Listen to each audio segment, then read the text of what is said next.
I woke to the taste of dust coating my tongue and the crushing weight of something heavy pinning my chest, and for several long, disoriented seconds, I could not tell if I was alive or slipping into some fading nightmare. Pain sliced through my ribs with every shallow breath I managed to drag in sharp enough to blur my vision as I tried to remember where I was and why everything felt wrong. The darkness around me was not the soft kind that comes with night, but the suffocating absolute kind created when walls collapse and ceilings cave in. Somewhere above my head, a fractured beam groaned under its own weight, as if the house was still deciding whether it wanted to finish what it had started. I tasted grit, my throat burning as I coughed, and something warm trickled from my temple down to my cheek. My fingers brushed the sticky line of blood as I forced myself to lift my head an inch, just enough to understand the horrifying truth. I was trapped, completely and brutally trapped under what used to be my living room ceiling, pinned by a broken oak beam and pieces of shattered drywall. The tiles beneath me dug into my legs, and every time I shifted, debris above me shifted too, sending a rain of dust into my face and making the remaining structure tremble in protest. As my eyes adjusted to the dim light, I saw a thin strip of moonlight through a jagged gap in the wall. It flickered as loose wood swayed in the wind, casting moving shadows across my broken kitchen. For a moment, hope flickered in me raw and small, because if there was an opening, someone might see me, hear me pull me out. I forced air into my lungs, ignoring the stabbing pain, and tried to call for help, but the sound came out as a rasping croak swallowed by dust and the settling rubble. I tried again, pushing harder, feeling the edge of panic claw its way up my throat. This time I managed a hoarse sound, something between a cry and a desperate gasp. That was when I heard footsteps on the porch. Not running, not frantic, slow, steady steps, the kind you hear when a person is taking their time. My heart jerked with hope, then immediately twisted into something cold and uncertain. I knew that rhythm. I had heard it pounding through the hallways of my childhood home, had learned to freeze at the sound of it, had learned to read danger in the heaviness of each step. Mark, my brother. I tried to lift my head again, pushing against the debris pinning me down, ignoring the scream of pain from my ribs. I managed only an inch before exhaustion forced me back. Through the jagged crack in the wall, I saw the toe of his boot. The same scuffed brown leather boot he had worn for years, the same one with the white scratch across the side from when he kicked the bumper of Dad's truck in one of his temper tantrums. His foot stopped moving. He was standing still, too still. I hardly had breath left, but I forced out a whisper. Mark. The name scraped out of me like broken glass. He did not respond. He did not call out for me. He did not step closer as someone would when they realize their sister is buried alive. He simply stood there at the edge of the destroyed porch, a silent shadow cast against the rubble. I swallowed dust and tried again, louder this time, even though the effort made my chest feel like it was splitting open. Mark. Please. Another groan echoed from above me, followed by a small cascade of debris that landed against my shoulder. I shut my eyes for a second, steadying myself against the rising panic. I could not die here. Not like this. Not alone under a house I had spent years dreaming of building. Then his shadow shifted. His boot scraped softly on the wood, and he stepped closer to the broken wall. I felt rather than saw him leaning in, not enough to reveal his face, but enough for me to feel the chill of his presence through the jagged opening. When he finally spoke, his voice was calm, too calm, cold in a way that froze something deep inside me. I told you, if this house was not mine, it would not be yours either. The words slid into the darkness like poison. For a moment, I could not even process them. Then the meaning crashed into me harder than any falling beam. He knew what happened. He knew I was here alive, trapped bleeding, calling for him. And he did not care. My breath hitched tears stinging my eyes as I tried one final time to call his name, but the attempt turned into a coughing fit that sent agony shooting through my ribs. When I opened my eyes, his boots had already turned away from me. He walked off the porch without a single pause, without looking back, without calling for help, without acknowledging the dying sister under the rubble behind him. As the beam above me shifted again and pressed harder into my ribs, forcing the air from my lungs, the truth seared itself into me with absolute clarity. Mark had left me to die. My name is Rachel Moore, and if someone had told me a year ago that I would be fighting for my life under the ruins of the first home I ever built, I would have laughed it off as something too dramatic for a woman like me. I spent most of my 35 years avoiding drama. I grew up in a small Montana town where people minded their business, where mountains framed the horizon in every direction, and where children learned early that the world could be both beautiful and unforgiving. I chose to believe in the beautiful parts, the ones that felt safe. Maybe that was my first mistake. By the time I turned 23, I had already left home to become a nurse in Missoula. I loved the job more than I ever expected. Caring for people, watching them fight through pain and fear and illness, taught me a strength I did not know I had. It also taught me how fragile human life could be, how one wrong choice or one violent moment could change everything. I saved every extra dollar I could for years, living frugally and dreaming quietly. While other people my age traveled, bought new cars, or splurged on weekends away, I kept my goals small and private.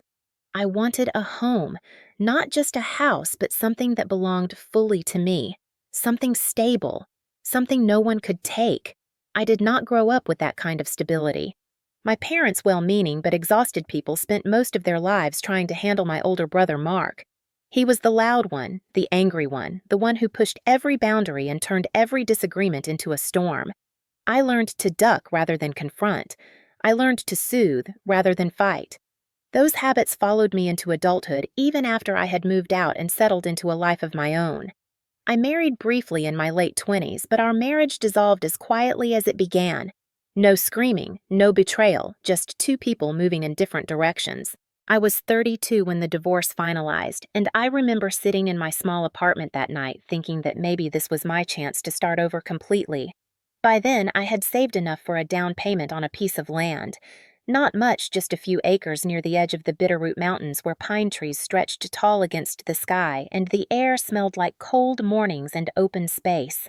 The moment I stood on that land, I knew it was the first thing in a long time that felt like mine.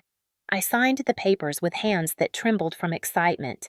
I still remember calling my best friend to tell her. I must have sounded like a kid with a new bike. From there, everything became a project built on hope. I met with contractors, researched building plans, chose materials that reminded me of every dream I had postponed. The house started rising from the dirt piece by piece, and every time I drove up the gravel road leading to the property, I felt the kind of pride people talk about when they describe holding their newborn child for the first time. It was not huge or fancy. It was a modest 2-bedroom cabin-style home with a wide front porch. I chose the big kitchen window because it let in the morning light. I chose the way the living room opened into the dining space because I always believed someday I would host holiday dinners there. I chose every inch of it with purpose. 80% finished. That was what the contractor said the week before the explosion. The drywall was up the roof, sealed the cabinets installed, but not stained yet. The floors needed final sanding. The appliances still sat in boxes. It was not finished, but it was alive. It felt like a promise, and I held that promise close because I had never had anything like it. I was proud, too proud maybe, and even though I should have known better, I showed the house to my family. My father nodded approvingly. My aunt hugged me, telling me how strong I was for rebuilding my life after the divorce. And Mark stood with his arms crossed, his jaw tight, his eyes narrowed as he looked around like someone inspecting a crime scene rather than the home his sister had poured her savings into. He said little that day, but on the drive home, he called me. The first words out of his mouth were, "Must be nice having everything handed to you." Everything handed to me, as if I had not worked double shifts for years, as if I had not patched my own life together after he tore pieces of it down with his temper. Mark was 39 then and still bouncing between jobs. He had been fired from construction sites for fighting, banned from 2 bars for starting trouble, and briefly arrested for assault after a drunken argument that turned violent. My parents always forgave him. always made excuses, always asked me to understand that he was struggling. They never saw how his struggle became my burden. After our mother died, the family land she left behind became a spark in the dry grass between us. The will left the property to me, not because she loved me more, but because she believed I would use it wisely. Mark demanded half. He said it was unfair. He said he deserved it. He said a real man should hold the land. His words, not mine. When I refused, he smashed the rear window of my car with a shovel. He left before the police arrived. I told the officer I did not want to press charges. That decision sits heavy now. People ask how families fall apart. They expect some dramatic moment, some betrayal too big to ignore. But the truth is, families unravel slowly. First with small resentments, then unspoken grudges. Then one day you wake up under the shattered bones of your dream home, and you realize the person who hates you most shares your last name. I had spent years choosing peace over confrontation, forgiveness over anger, silence over truth. And standing there on my land, watching the house rise from the dirt, I naively believed the worst was behind me. I thought building a home would build a future. I thought Mark would eventually accept it. I thought I was safe. I was wrong. The real unraveling began after my mother's funeral, though at the time I was too numb with grief to recognize how quickly the cracks in our family would widen into something dangerous. She passed in early spring when the snow was melting off the mountains and the rivers were beginning to swell, and I remember standing beside her grave thinking that the world looked wrong without her in it. She had been the quiet center of our household, the only steady voice between my father's resignation and Mark's volatility. Without her, the balance tipped in a way none of us were prepared for. When the will was read the following week, I did not anticipate a fight. My mother had always been transparent about her intentions, and she had repeated many times that she wanted me to have the land because she knew I would build something stable and responsible with it. Mark had shown no interest in the property while she was alive. He had dismissed it as worthless, a patch of dirt he said he would never waste his time on. But the moment the attorney announced that the acreage belonged solely to me, the atmosphere shifted. Mark's head jerked up. His jaw clenched so tightly I could hear his teeth grind. For a moment, no one moved or breathed. Then he laughed, a short, sharp sound that made everyone in the room tense. "You are joking, right?" he demanded, looking around as if waiting for someone to tell him it was all a mistake. When no one spoke, he slammed both hands onto the table, rattling the pens and documents.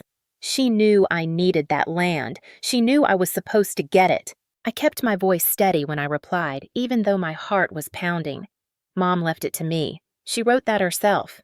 You knew this.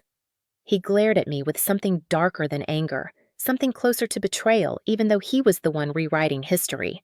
She always favored you, he snapped. You were always the perfect child while I was the screw-up. You do not deserve anything. I should have defended myself. I should have reminded him of the nights my mother cried because of his outbursts, or the countless times she begged him to get help, or the opportunities she handed him that he wasted. But guilt is a strange thing, especially when it has been trained into you from childhood. Instead, I stayed silent until he stormed out, slamming the attorney's door behind him so hard a framed certificate fell from the wall. I thought it was over. I thought Mark would cool off, realize he had no legal claim, and move on with his life. But grief does strange things to people, and losing our mother seemed to ignite something volatile inside him. In the weeks that followed, he showed up unexpectedly at the construction site, wandering around the partially built frame of my home with a tense, uneasy energy. He would stand with his hands on his hips, staring at the beams and insulation as if he were inspecting something stolen from him. Once he kicked at a pile of lumber and muttered that the house should have been his. Another time he cornered one of the contractors and asked what it would cost to rip the whole thing down and start fresh. They thought he was joking. He was not. The worst moment came on a windy afternoon when I drove up to check on the progress. As I stepped out of my truck, I saw Mark's truck parked crookedly on the edge of the property. My stomach dropped. Before I even reached the house, I heard the shatter, the unmistakable sound of glass exploding outward. When I rounded the corner, I found him standing beside my SUV with a shovel in hand. The rear window of my vehicle was gone. Glass scattered across the dirt like sharp, glittering snow. I remember freezing, unable to process the scene for several seconds. Then his head snapped toward me, eyes, wild face flushed. "You think you can take everything from me," he shouted. "You think you are better than me." I took a step back without even meaning to. Mark had always been unpredictable, but the rage rolling off him that day felt feral. He dropped the shovel with a dull thud and stalked toward me. I braced for impact, but instead he stopped inches from my face, his breath hot and sour. "This land should be mine. If you do not give me half, you will regret it." Part of me wanted to yell, to shove him, to defend myself the way I had never dared to when we were younger. Instead, I swallowed my fear and forced myself to speak evenly. "You need to leave before I call the police." His expression twisted into something almost amused. "Go ahead. Call them. They never do a damn thing." I did call. An officer showed up 20 minutes later, took photos, asked questions, and filled out an incident report. But because Mark had already left and no one witnessed the destruction except me, the officer could not arrest him. He advised I file for a restraining order. I hesitated. Despite everything, some deeply ingrained part of me still wanted to keep the peace to avoid escalating the conflict. Mark was my brother. My mother had loved him. My father still defended him. Filing something in court felt like crossing a line our family could never come back from. I told the officer I would think about it. He left without writing a citation. The next morning, Mark sent a message that made my blood run cold. "If you do not give me the house, I will make your life hell. Watch me." I stared at the words on my phone until the letters blurred. Somewhere inside me, a quiet voice whispered that Mark was not bluffing. Not this time. But I pushed the fear away, convincing myself he was just lashing out in grief, that he would calm down once the shock wore off. I wanted to believe the seeds of hatred between us would wither if I ignored them long enough. Instead, they grew roots, deep ones. And I had no idea how soon one of them would wrap itself around my throat. The first days after Mark's warning felt like walking across thin ice, the kind that looks solid until you hear the first crack beneath your feet. I tried to convince myself he had simply been overwhelmed, that grief and resentment and anger had pulled him into one of his familiar spirals. But deep down, I sensed something shifting in a way that felt irreversible. The land, the house, even the air around the property seemed charged with an uneasy tension I could not shake. The unraveling began quietly. Subtle signs at first. I came home one evening to find the young pine tree I had planted near the porch uprooted and tossed aside like trash. At the time, I told myself it must have been a storm, even though the weather had been calm. Then, the new mailbox I had installed was smashed flat, the post bent as if someone had taken a metal bar to it. The screws were ripped out in a way that suggested intention, not accident, and still I tried to rationalize it. Maybe a vehicle had backed into it. Maybe kids were messing around. Maybe anything except the truth slowly forming in the back of my mind. The third incident removed all doubt. I was inside the house late one night reviewing contractor invoices when I heard a noise outside. A faint scratching sound, at first enough to make me freeze. Then the sharp snap of a twig. The hair on my arms rose. I moved to the window and lifted the curtain just an inch. At the far edge of my yard, I saw the shape of a man standing near the tree line. He was motionless, almost blending into the darkness, but the silhouette was unmistakable. Broad shoulders, hands shoved into pockets, a stance I had known my entire childhood. Mark. By the time I ran outside with my phone in hand, he was gone, swallowed by the forest and the night. I stood there trembling, the cold seeping into my bones, listening to nothing but my own uneven breaths. The next morning, I ordered 2 outdoor cameras. When they arrived, I installed them myself, spending several hours drilling mounts into the exterior walls and adjusting the angles. As I tightened the last screw, I felt a flicker of confidence. Maybe finally I thought I will have proof. Proof that I am not imagining everything, proof that would force someone to take this seriously. But the cameras lasted less than 48 hours. When I pulled up the feed from my phone the second morning, both screens showed static. I went outside and found the first camera dangling from a ripped cable, its casing cracked open. The second camera had been smashed into the dirt beside the driveway, the lens shattered, the wires exposed. Whoever did it did not take the devices. They wanted me to see the destruction. They wanted me to understand what they were capable of. My heart pounded so violently I could feel it throbbing in my throat. I knew it was Mark. It had to be. But without a recording, without a witness, without anything concrete, it was just my word against his. And I knew exactly how that would play out. I called the police again. They sent an officer who walked around the property, asked a few questions, and then gave me the same advice as before. Install lighting, ask neighbors to keep watch, file for a restraining order if I believed I was in danger. But filing would not stop Mark. It would only throw gasoline on an already burning fire. And part of me still clung to the hope that he might calm down, that maybe the ugliness would fade if I stayed quiet, stayed small, stayed out of his way like I always had. I told myself he was grieving. I told myself he did not mean it. I told myself a story that was easier to accept than the reality forming around me.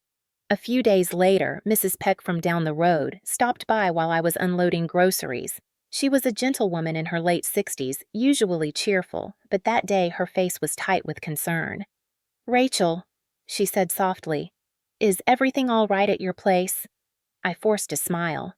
"Why do you ask?" She hesitated, glancing toward the tree line. "My husband and we saw someone walking around your property the other night. Tall man, dark jacket.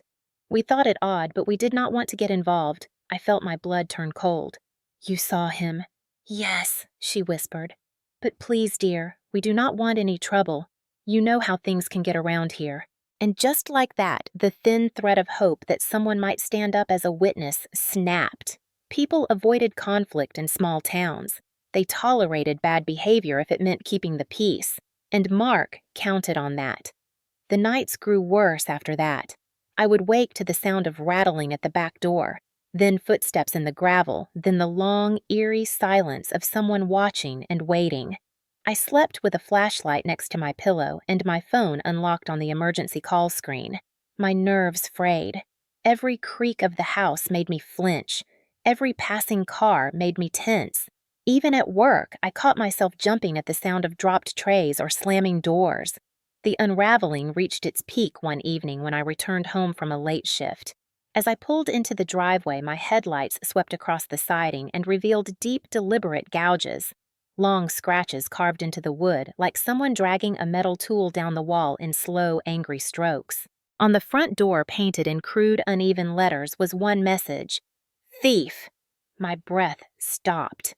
My limbs turned to ice. I stared at the word until my vision blurred, each letter cutting deeper than any physical wound. I thought I was prepared for Mark's anger. I thought I knew the limits of his resentment. But this was different. This was hatred, and hatred with enough time to grow is the most dangerous kind of weapon. I stood there in the stillness of my ruined porch, my keys trembling in my hand, and understood with terrifying clarity that my life had tipped into a place I could no longer control.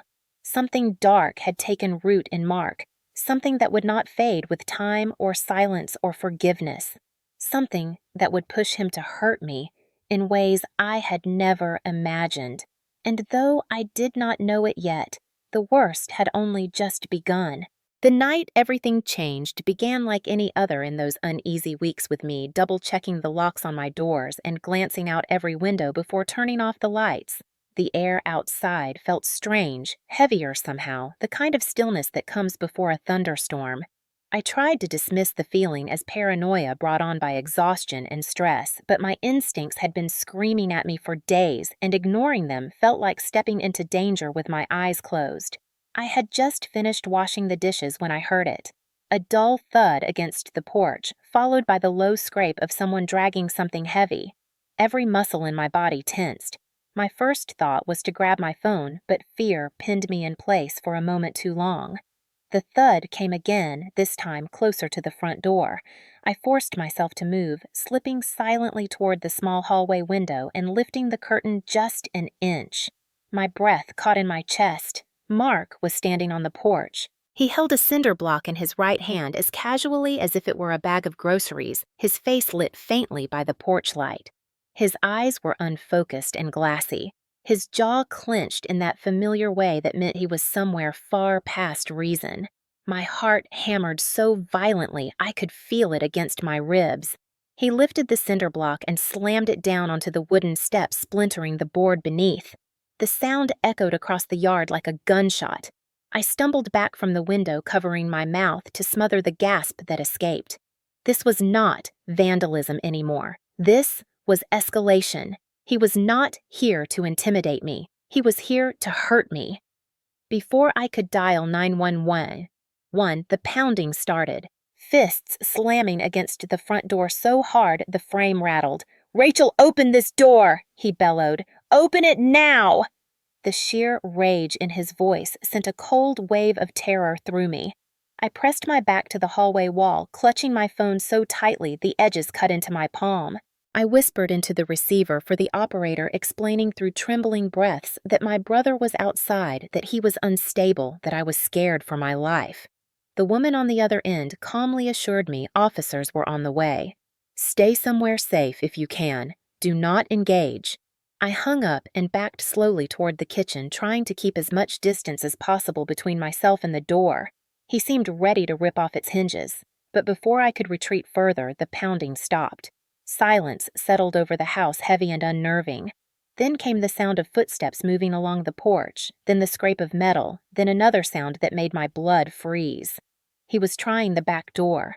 I rushed into the kitchen, slid the bolt in place, and pressed my weight against the door, even though I knew it would not stop him if he truly wanted to come in. The doorknob rattled violently. "You think you can hide from me in there?" His voice seeped through the walls like poison. "You think you deserve any of this? You think you can take what should have been mine?" My hands shook as I braced against the counter, tears burning at the corners of my eyes. This was spiraling far beyond anything I had prepared for. Before I could move, the back door shuddered as Mark slammed his shoulder into it. Again. And again. The frame groaned under the impact. I backed away, reaching for the nearest object I could use to defend myself. My fingers closed around a cast iron skillet on the stovetop. I had never imagined using it for anything other than cooking. Yet here I was, clutching it like a shield, while my own brother tried to break into my house. A sudden crack echoed through the kitchen as the wood around the latch split. The door caved inward an inch. I whimpered despite myself. Mark growled from the other side. "You cannot keep me out." As he threw his weight at the door again, headlights flashed across the wall. A car slowed at the end of the driveway, then another. Red and blue lights washed over the side of the house. Police. Relief flooded through me so quickly I nearly collapsed. Mark must have seen the lights as well, because the banging stopped abruptly. The porch creaked under his movements, but I stayed still, listening to his hurried footsteps fade as he darted toward the tree line. I crept to the broken door and peered out through the splintered frame. 2 officers were making their way around the house with flashlights calling out his name. "Mark Moore, stop right there." They did not catch him. Of course they did not. He had spent his entire life learning when to run, how to disappear just long enough to avoid consequences. When the officers finally came inside to check on me, the adrenaline faded and the reality of what had just happened hit me all at once. My hands would not stop shaking. My voice cracked each time I tried to answer a question. They took photos of the damaged doors, the shattered porch step, the fresh gouges near the window. They asked if he had threatened me directly. I told them everything. Every incident, every warning, every message I had tried to believe was empty. The older officer, a man with deep lines etched across his forehead, listened for a long time before speaking. "You need a protective order," he said firmly. "Tonight. Not tomorrow. Not when things quiet down. Now." He was right. Something inside me broke open then. The quiet, peacekeeping version of myself, the one who always forgave and excused and softened everything to maintain family harmony, finally shattered. I nodded and felt something shift in my chest, something that felt like resolve and fear intertwined. But even that shift did not prepare me for the moment that truly defined the breaking point. As the officers walked me outside to inspect the damage, I saw something spray-painted across the side of the house in thick black letters. Words that froze me to the gravel beneath my feet. "She will pay." The officer beside me let out a low exhale. "This is not someone who is just angry," he said quietly. "This is someone escalating, someone who thinks he has nothing to lose." The fear that settled in me then was different from the fear I had known as a child. This fear was sharper, colder, and rooted in the knowledge that I was standing at the edge of something far more dangerous than a family argument. For years, I had tried to keep things from falling apart. Now they were crumbling faster than I could gather the pieces. And I had no idea that the next time Mark came back, he would not be carrying a cinder block. He would be carrying the intent to destroy everything I had left. The night before the explosion was the kind of night that felt wrong from the moment the sun dipped behind the mountains, the kind of quiet that did not soothe but warned. I remember standing on the porch with a mug of tea, watching the light fade over the Bitterroot Range, trying to convince myself that the worst was behind me now that the police were involved. But the truth sat heavy in my chest. Mark had disappeared after the officers came. No calls, no messages, no sightings from neighbors, and his silence frightened me more than his rage ever had. People like Mark did not simply calm down. They brewed, they calculated, they waited for moments when the world looked away. I spent most of that evening pacing through the unfinished rooms of the house, checking the locks twice, then 3 times, and restarting the same routine every few minutes as if repetition could protect me. The smell of sawdust still lingered in the air, mixing with the faint scent of fresh paint and the cold bite of winter drifting through the small gaps the contractors had not yet sealed. It should have felt like progress. Instead, it felt like the breath of something watching me. Around 9, I noticed a strange odor in the kitchen, faint at first, a whisper of something metallic and sour. I leaned closer to the stove, inhaling cautiously. Gas. My stomach dropped. I checked the knobs on the range. All off. I crouched near the floor vent and sniffed again. Stronger now. A wave of unease washed over me. I grabbed my phone and called the gas company's emergency line. The dispatcher asked me a list of questions and told me a technician could come in the morning. Until then, he said, "Stay out of enclosed rooms, open the windows, and do not turn on any electronics." I hung up and immediately dialed 911, explaining shakily that I smelled gas and had been dealing with repeated harassment from a family member. The operator told me to ventilate the house and avoid creating sparks. There was no need to evacuate unless the smell intensified. I wanted to insist to raise my voice to tell her this was not a normal situation, but fear clamped down on my throat. Instead, I hung up and went room to room, opening windows and propping doors ajar to let the cold night air flush through the house. The wind seeped in, chilling my skin and making the loose plastic coverings flutter like ghostly veils. I wrapped myself in a sweater and tried to calm my racing heart. "You are imagining the worst," I told myself. "You are scared and tired. This is just a leak." But the part of me that had learned to recognize danger long before logic caught up was screaming. I tried to distract myself by tidying the countertops and sorting through the boxes of fixtures that were waiting to be installed. Every few minutes, I paused, sniffing the air, checking the vents, making sure the smell was not getting stronger. I did not realize how late it had gotten until my phone buzzed with a text alert. The screen lit up with a message from an unknown number. "Hope you sleep well in that house you stole." I stared at the words until they blurred into a smear of white against black. My skin prickled from neck to spine. I knew that tone. That smug, taunting cadence. Mark had a new number. He changed them often, usually after fights, job losses, or burned bridges. But the message was not what made my breath hitch. It was the timing. He knew I was home. He knew I was alone. And the gas smell suddenly felt like more than an accident. My fingers trembled around the phone as I typed a reply, then deleted it. Engaging with him would only pour more fuel onto whatever fire he had already started. Instead, I locked every door again, checked every window again, then dragged the small sofa cushion into the living room and lay down fully clothed with my boots on. If something happened, I wanted to be ready to run. Sleep did not come easily. Every creak of the unfinished walls made my eyes snap open. Every gust of wind against the siding made my heart jump. The house felt like it was holding its breath with me. Sometime after midnight, I must have drifted off because the next thing I remember is waking to a faint noise outside, a crunch of gravel, the soft thud of footsteps moving slowly near the side of the house. I held my breath and listened. One step, then another, then silence. Too afraid to move, I stayed pressed against the sofa, barely breathing, listening for anything that would confirm whether it was imagination or someone standing just beyond the wall. After several minutes without another sound, I tried to convince myself it must have been an animal or a branch falling outside. Slowly, ever so slowly, the tension in my body eased enough that exhaustion dragged me back into a shallow, restless sleep. I dreamt of my mother's voice calling my name. I dreamt of the pine trees swaying in the wind. I dreamt of something cracking beneath my feet. When the explosion came, it did not feel like a dream. It felt like the world splitting open. A sound like thunder ripped through the house, followed by an impact so violent it knocked the air from my lungs and sent my body flying backward in a blur of heat and debris. The floor vanished beneath me. Walls shattered. Something heavy struck my back. Everything around me dissolved into noise and darkness. In the split second before consciousness slipped away, one thought crossed my mind like a whisper. He came back.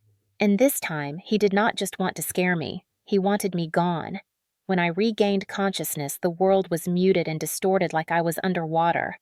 A low ringing pulsed through my ears, vibrating in my skull with each shallow breath I managed to pull in. My eyelids felt impossibly heavy, gritty with dust, and when I forced them open, all I could see was darkness broken by thin slivers of moonlight filtering through shattered beams above me. The air was thick with the smell of burnt wood and gas, sharp enough to sting my nose and throat. My mind struggled to process what had happened, but then the memory of the blast slammed back into me with brutal clarity. The floor shifting, the heat, the impact that had knocked the world sideways. My ribs screamed as I tried to shift even an inch, and panic surged through me when nothing happened. I was pinned. My legs were trapped beneath a collapsed section of the kitchen countertop. A wooden beam, cracked and splintered, pressed against my torso, just below my chest, making every breath feel like a knife sliding between my ribs. My right arm was wedged between two broken boards, my left arm free, but trembling so violently I could barely lift it. Pain throbbed through every inch of my body, but the fear drowning me was louder than any physical agony. The silence around me was thick and eerie. Houses are never truly silent. They creak, they settle, they hum with electricity, but mine no longer felt like a home. It felt like a tomb. I coughed a weak, rasping sound that filled my mouth with dust and sent another stabbing wave of pain through my chest. I tried again, louder this time, hoping anyone might be close enough to hear. "Help!" The word barely escaped my lips. "Help!" The second attempt came out stronger, fueled by the primal instinct to survive. I listened desperately for any answering voice, a distant siren, footsteps crunching on gravel. Anything that signaled I was not alone. For a few seconds there was nothing but the faint creak of settling debris. Then faintly, I heard it. Footsteps. Slow. Deliberate. Approaching from the direction of the porch. My heart skittered wildly. Relief, immense and overwhelming at first, crashed through me. Someone had heard. Someone was coming. But as the steps drew closer, the relief curdled into something darker, colder, something I had felt far too many times in the presence of one man. Mark. My breath caught as his shadow stretched across the fractured remains of the wall. Through a jagged opening between two collapsed beams, I saw him. Not his face, but the shape of him, the outline of his shoulders, the boots he wore nearly every day. My pulse hammered so loudly I could barely hear anything else. For a moment, I told myself he must have come to help. Maybe the explosion had shocked him back into the reality of what he had done. Maybe he had realized he had pushed too far. Maybe some small, buried part of him still cared that I was his sister. But when he stepped closer to the broken wall, his posture told me everything. He was not frantic. He was not panicked. He was calm, too calm. I struggled against the beam, pinning me, desperate to get even a fingertip closer to the sliver of light where he stood. Mark! My voice was a hoarse whisper, barely recognizable even to myself. Mark, please. He did not move. He did not crouch down to look for me. He simply stood there, his silhouette stiff and unmoving. A long moment passed so tense I felt it stretch across my bones. Then he spoke, and the sound of his voice carved a deeper wound in me than any falling debris ever could. I told you, if this house was not mine, it would not be yours either. He said it softly, almost conversationally, like he was commenting on the weather rather than standing over the ruins of his sister's home. The breath froze inside my lungs. The temperature of the night seemed to drop 10 degrees. He knew. He knew the house had exploded. He knew I was inside. He knew I was alive under the wreckage, and he did not care. I tried to push up again, the weight crushing me back down instantly. Pain tore through my side so sharply my vision faded at the edges. Mark, I gasped, terrified of the desperate plea in my own voice. Please. I could not see his expression through the broken wood, but the way he shifted his stance made it clear he had made up his mind long before he walked onto that porch. He turned. Not fast. Not in fear of being caught. He turned the way someone does when they are finished with something, when the outcome no longer matters. Gravel crunched beneath his boots as he stepped away from the house. For a second, I thought I heard him hesitate, but then he kept walking. Away from me. Away from the rubble. Away from the life he had just tried to bury. The moonlight dimmed as his shadow disappeared, leaving me enveloped in darkness once more. A small groan escaped my lips, not from pain, but from the raw soul-crushing horror of realizing he had left me. Not metaphorically, not emotionally, literally. He left me to die. A fresh wave of panic surged through me, but panic only wasted breath, and breath was something I no longer had much of. The beam above me groaned under its own weight and shifted another inch downward, pressing harder against my ribs until stars burst behind my eyes. I sucked in a shallow gasp, coughing violently as dust filled my mouth. My vision blurred, the edges of the world fading in and out. I tried to scream, but the sound collapsed into silence. I tried to move, but my body would not obey. The pain, the darkness, the crushing weight, the betrayal, it all blurred together into one suffocating, overwhelming truth. I might not survive this. And Mark had walked away knowing that. As the rubble tightened around me, squeezing the last bit of air from my lungs, one final thought cut through the fog in my mind with razor clarity. I am going to live. I do not know how. I do not know what will be left of me when this is over. But I am going to live. And when I do, he will never see me break again. The first thing I remember after Mark's shadow vanished was the sound of my own heartbeat pounding like a dull hammer against my ribs, each thud echoing inside my skull as if it belonged to someone else. I drifted in and out of consciousness, my thoughts slipping through my fingers like water, but every time I faded, some part of me forced myself back, clinging to the last thread of awareness. The house groaned above me, pieces shifting unpredictably as the remnants of the explosion settled further into collapse, and with each tiny movement, more dust rained down onto my face. I tried not to inhale too deeply, but my breaths were shallow and ragged anyway, each one laced with pain. I was terrified that the next shift might be the one that crushed whatever air remained inside my lungs. How long had it been since Mark walked away?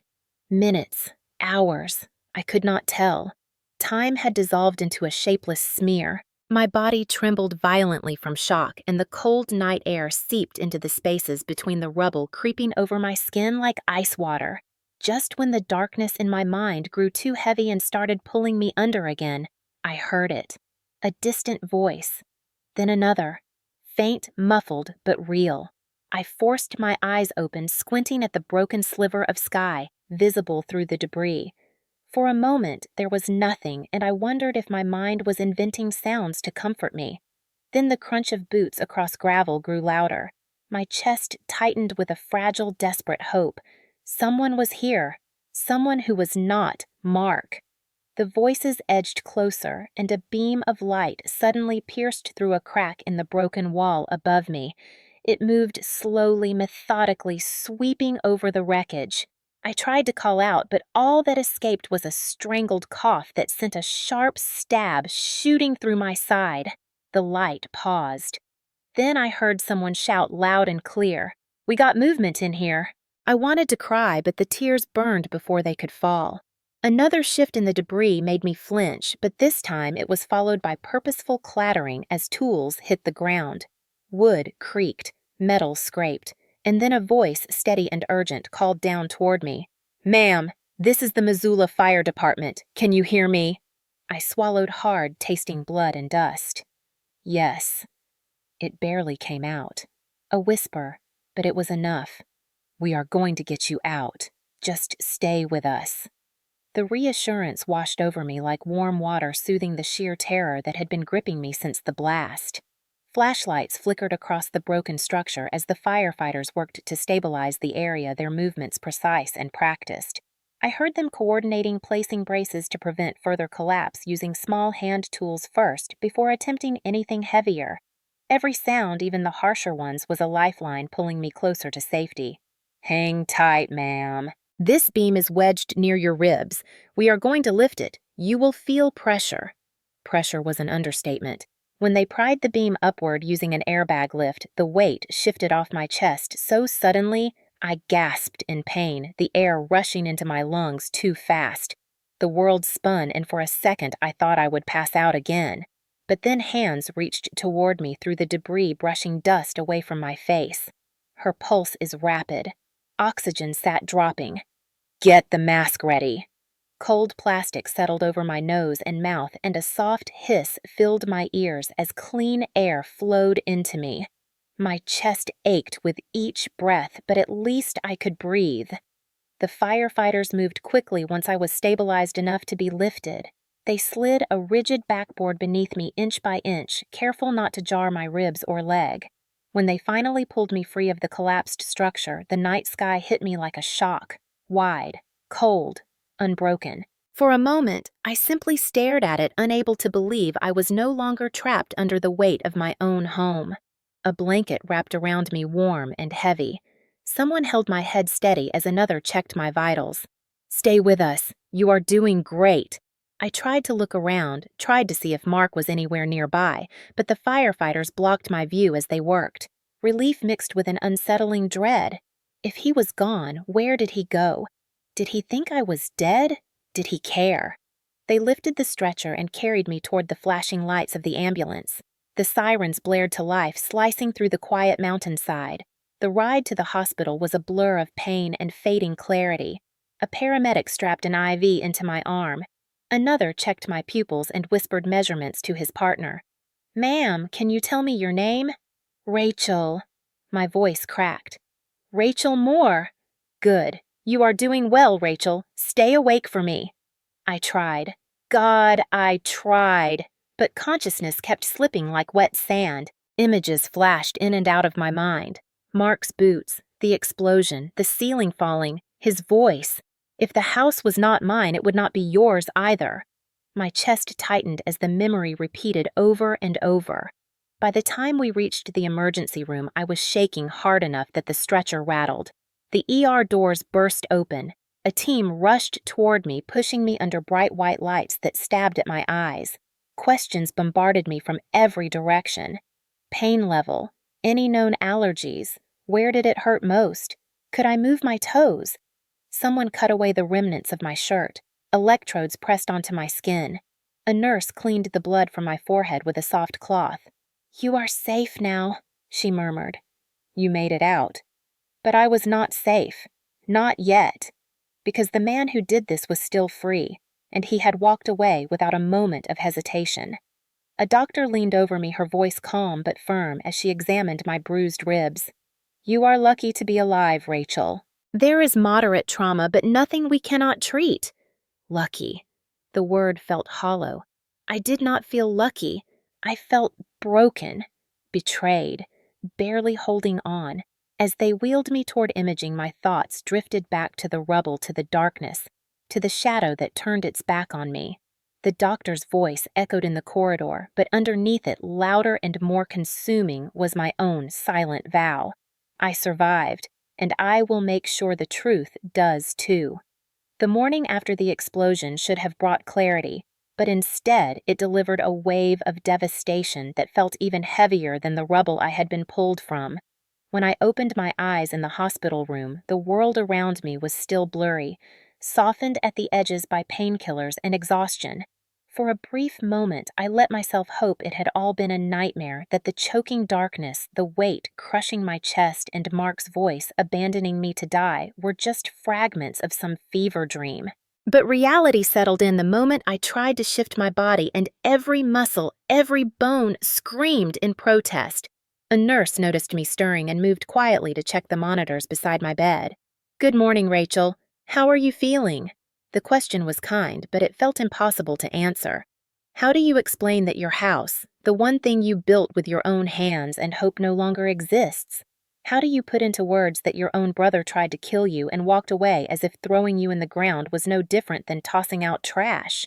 My throat tightened as I whispered, "Everything hurts." She nodded gently, adjusting the IV. "You have 2 fractured ribs, extensive bruising to your left leg, and a mild concussion. But you are stable. You are going to recover. Recover from the physical damage, maybe. But the rest, I wasn't sure that was possible." When she left the room, the silence gave me too much space to think. Images replayed over and over in vivid detail. The explosion, the dust filling my lungs, the glint of moonlight on Mark's boots, his voice so calm, so final. "I told you, if this house was not mine, it would not be yours either." I squeezed my eyes shut, trying to block it out, but the memory clung to me like smoke. A knock at the door startled me. The investigator from the fire department stepped inside, a tall, serious man with a clipboard tucked under his arm. "Ms. Moore, I'm Fire Investigator Harris. I know you have been through something terrible, but we need to ask you a few questions while the details are still clear." My mouth dried instantly. I felt a tremor in my hands as he took a seat beside the bed. "Do you remember anything about the moments before the explosion?" I hesitated. My heart pounded not from fear of him, but from fear of speaking the truth aloud. If I said it, if I admitted what I saw, then it became real in a way I wasn't ready for. Still, I forced the words out. "I smelled gas the night before. I called the utility company, but the earliest they could come was in the morning. I opened the windows and stayed near the living room to be safe." He nodded, taking notes. "And after the explosion, did you see anyone?" My voice cracked. "My brother, Mark." His pen paused. "He was there." "Yes." I struggled to breathe past the lump forming in my throat. He did not help me. He walked away. Harris studied my face, and for the first time I saw something flicker in his eyes. Not disbelief. Something closer to concern. Or pity. Did he say anything? I swallowed hard. "Yes." I repeated his words, my voice trembling despite my attempt to sound steady. When I finished, the room felt colder. Harris let out a long exhale. "We will look into it." But he said it gently, too gently, like someone speaking to a person in shock, someone whose memory might be unreliable. A pang of frustration hit me. I wasn't imagining it. I wasn't confused. Mark had stood there. Mark had left me. Before I could say more, he closed his notebook. "Rest for now. We will be in touch." When he left, the room felt even emptier. A few hours later, Allison arrived, practically running into the room with tears in her eyes. "Oh my God, Rachel, look at you." She cupped my face, carefully avoiding the tender bruises. "I've been calling nonstop since I heard. Thank God you're alive." The sight of her familiar, loving face unraveled me completely. I broke into sobs I had been holding back since the explosion. Allison held my hand, her voice a soft anchor. "I've got you. I'm here." Once I calmed enough to speak, she told me the rest. "The firefighters said your house is nearly a total loss. 90% destroyed." My stomach twisted. 90%. Years of saving, months of planning, every board I stained myself, every tile I picked with care, all gone in one violent moment. And the worst part was knowing it wasn't an accident. Later that afternoon, I spoke with my insurance company. The agent was professional but unyielding. The investigation is still open. Because the cause has not been officially determined, your claim is on hold. They were polite, but the message was clear. No help. Not yet. Maybe not for months. Maybe longer. The weight of that reality pressed down on me so hard, my ribs throbbed beneath the bandages. When the call ended, I stared at the ceiling, feeling myself unravel. I had no home, no belongings except the clothes that had been shredded from my body, no certainty about the future, and no guarantee that the man who caused all of this would ever face consequences. As if that wasn't enough, the blows kept coming. Allison glanced at her phone, her expression twisting in disbelief. "You're not going to believe this." She handed me the screen, and at first I didn't understand. Why was there a social media post with Mark's name tagged? Why were people commenting? Then I read the caption. Poor Mark. His sister's negligence blew up her own house. Heard she was always careless with repairs. My vision blurred with white-hot anger. He was already spreading lies, already painting himself as the victim. How did he move so quickly? How could he be so shameless? A text from a coworker came shortly after. "I didn't know you were dealing with dangerous stuff at your place. You should have told us." Their tone was judgmental, almost accusatory, as if I had caused this. Another message followed from someone I thought of as a friend. "I heard you ignored a gas leak. You could have hurt the whole neighborhood." The words sliced deeper than they had any right to. People were believing him. He was poisoning my reputation before I even had the strength to defend myself. Lying in that hospital bed, bruised and broken, I felt a crushing sense of helplessness.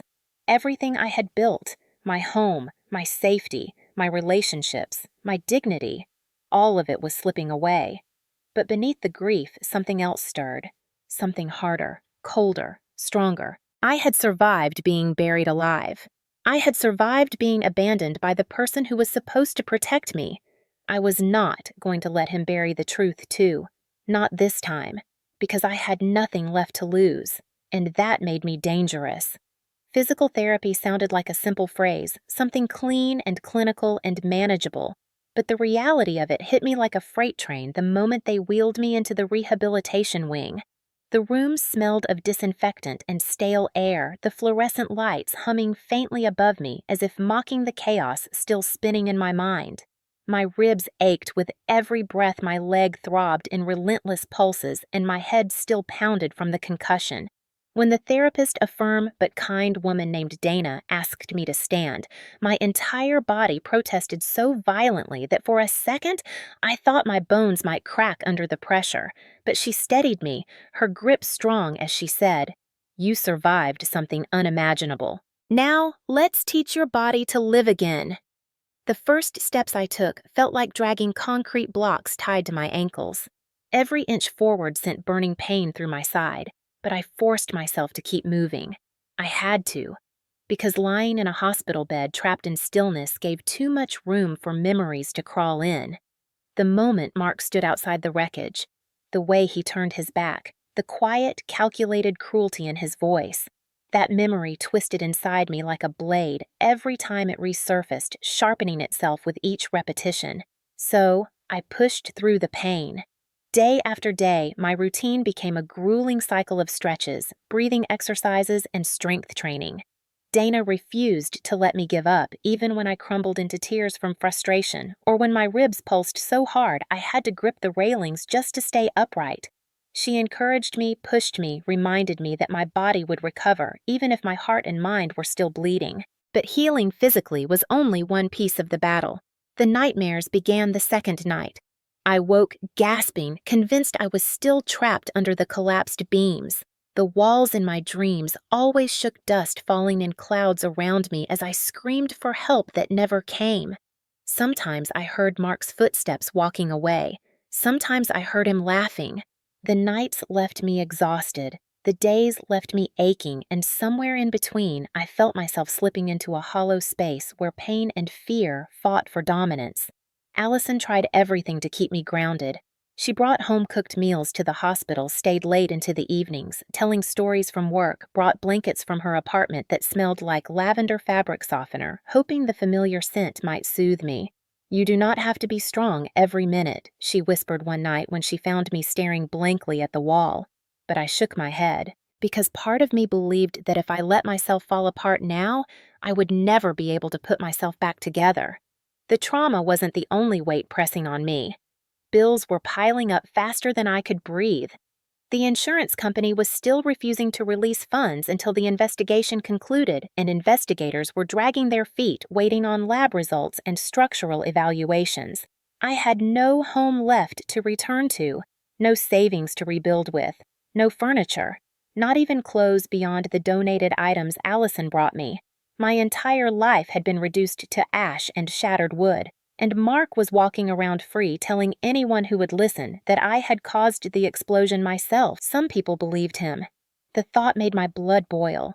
But it was the moment I overheard two nurses whispering outside my room that broke something open inside me. "Isn't she the one whose house blew up?" I heard the brother says she ignored a leak for weeks. Shame. Could have killed half the street. I sat in silence, letting their words sink in like poison. Shame. As if I had done something wrong, as if I had chosen to almost die.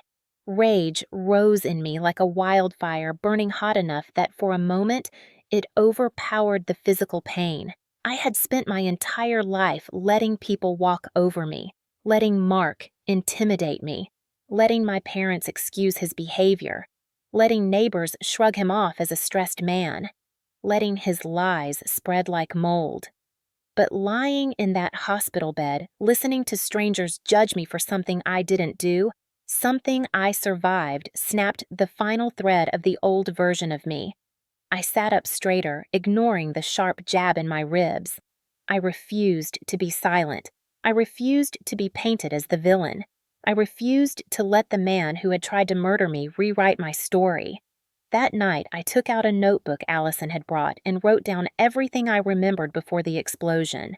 Every odd noise I heard. Every threat Mark had made. Every time he had shown up on my property without permission. Every moment where fear pricked at my spine. Writing it down didn't erase the pain, but it gave me structure. It gave me clarity. It gave me control.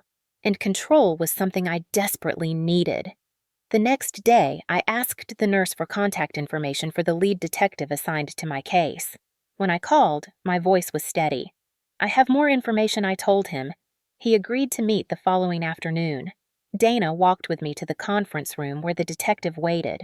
My steps were slow, but they were mine. As I sat down, my ribs throbbing, my bruised leg shaking, I opened my notebook and spoke every detail aloud. The detective listened. And for the first time since the explosion, I felt seen. He asked careful questions, clarifying timelines and statements. There was doubt in his eyes, but there was also something else. Determination. After the meeting, when the room went quiet and the weight of exhaustion settled over me, I realized something important. I had survived being buried alive.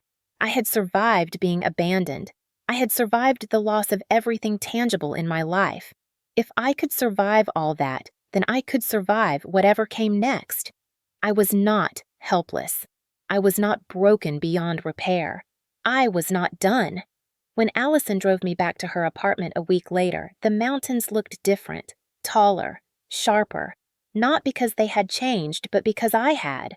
The fear was still there, coiled in my chest, but beneath it was something stronger, a resolve that felt like steel. I survived despite him, I whispered to myself as she unlocked the door. And now I will fight because of him. And that promise stayed with me steady and unshakable as I prepared for the storm that was coming.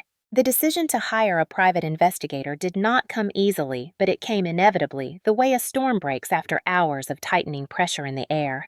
I was sitting at Allison's kitchen table, a mug of reheated coffee cradled between my palms, staring out the window at the ridge of pines swaying under a pale Montana sky. The pain in my ribs pulsed in tired waves, and my leg ached whenever I shifted, but the real ache was deeper. It was the gnawing truth that if I did not take action, Mark's lies would spread unchecked until even I started doubting my own memory. The police were doing something, but not enough. Not fast enough, not with the urgency required when a woman survives attempted murder. So when Allison gently placed a business card in front of me, I stared at it longer than I should have. He helped my coworker when her ex was stalking her. Allison said softly, "He's discreet, he's experienced, and he cares." His name was Wallace Trent, former police detective. Now private investigator. The embossed lettering on the card felt heavy in my hands, as if it carried the weight of the truth I was desperate to uncover. I dialed the number before I could second-guess myself. Wallace arrived at Allison's apartment 2 days later, stepping inside with a quiet confidence that made the room feel instantly steadier. He was in his early 60s, tall, with steel gray hair and sharp eyes that missed nothing. His handshake was firm but gentle, and he studied my injuries with a subtle frown before we even sat down. "I read the reports about your explosion," he said, setting a worn leather notebook on the table. "And I read the early statements circulating around town. Before you say anything else, I want you to know this. People who survive trauma remember more than they think they do, and people who lie usually talk too much." Something in me loosened at his words. Maybe hope. Maybe trust. Maybe a mixture of both. I told him everything. Every detail I could remember about the nights leading up to the explosion, the threats, the strange noises in the yard, the cut gas line, the moment I saw Mark standing outside my collapsed house.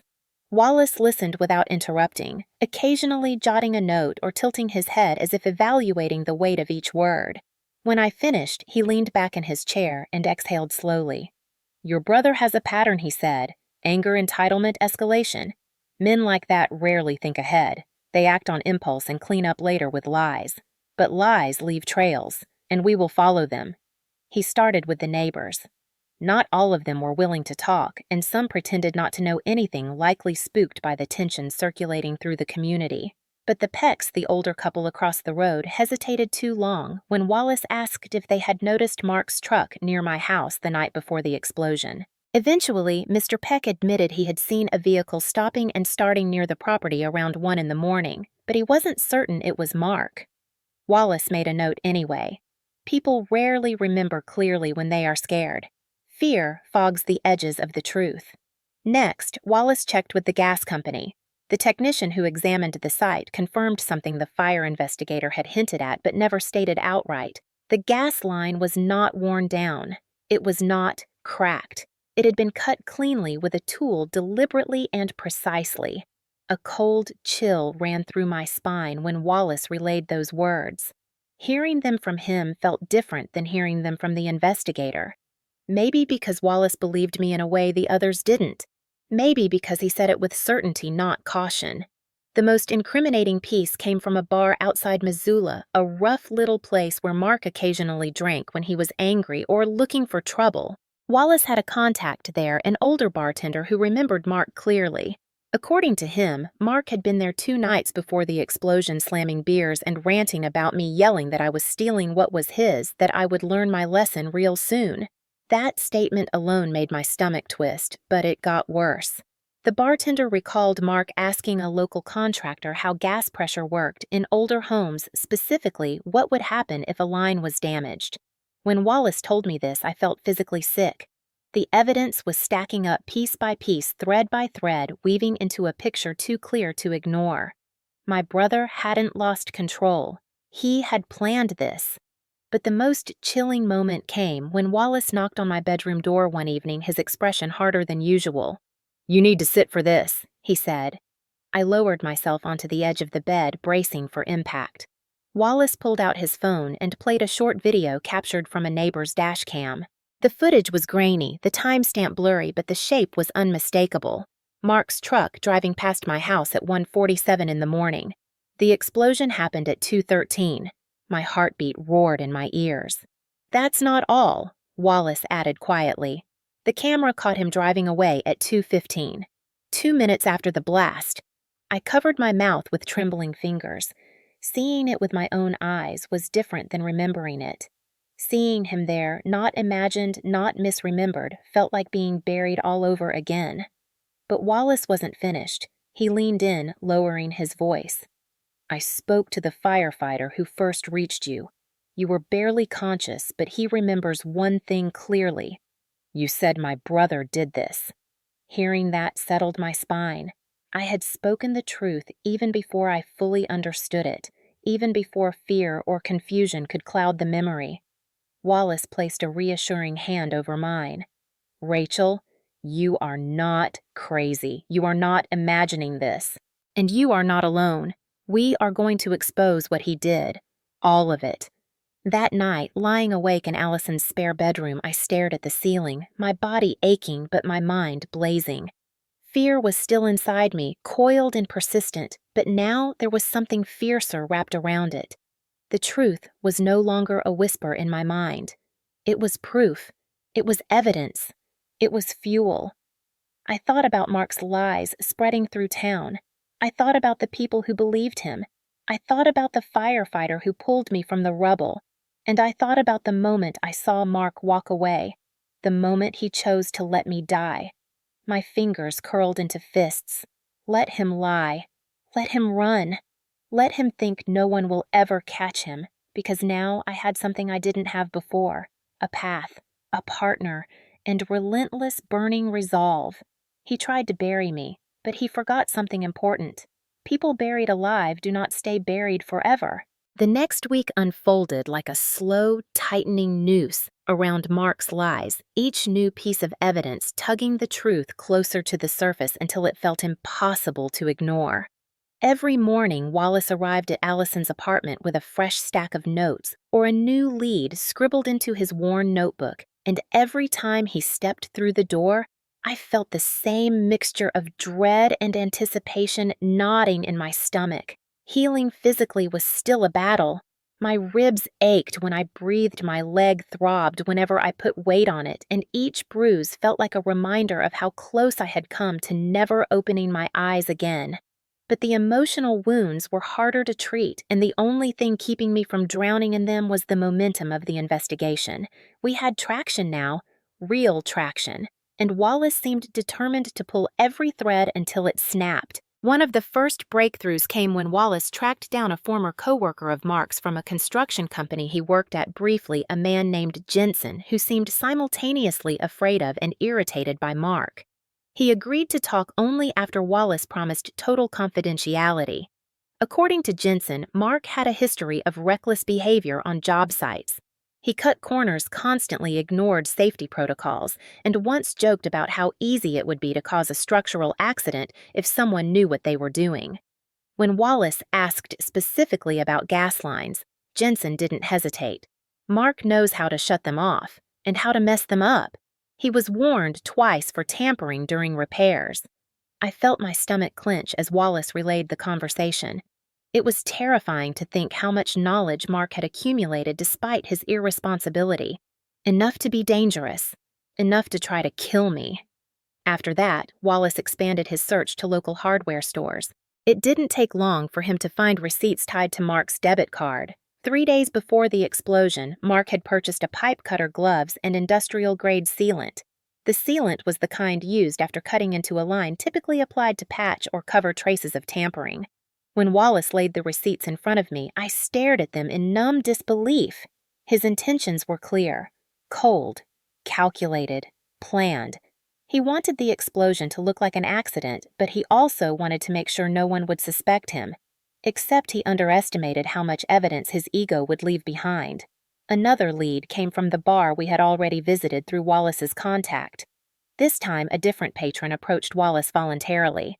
A woman in her 50s with a raspy voice and kind eyes pulled him aside and said she remembered seeing Mark there the night before the explosion. She described him as agitated, pacing, downing drinks too fast. She said he kept repeating one sentence over and over. "She does not deserve that house." She heard him say the words with such venom that she felt compelled to tell someone once she heard about the explosion. It made me shiver. The town wasn't large, but word traveled fast when something tragic happened. Tragic events make people pay attention to details they might have ignored before, and now their memories were aligning with my truth. Then the video evidence started piling up. We already had the dashcam footage from the neighbor across the road showing Mark's truck near my property, just before and after the blast. But Wallace wasn't satisfied with one angle. He canvassed every house within half a mile, knocking on doors, speaking with teenagers about outdoor security cams, and even digging through footage from hunting cameras placed on nearby trails. People were hesitant at first, but when he explained that I had nearly died and that the investigation was ongoing, several agreed to share their recordings. One camera behind the Petersons' barn caught a figure walking along the tree line the night before the explosion carrying something in his hand. The footage was grainy, but the gait was unmistakable. Mark had a distinctive shuffle from an old ankle injury. The second camera was the real breakthrough. A hunter's trail cam angled toward the back of my property caught a person crouched near the gas line junction at 1:58 a.m.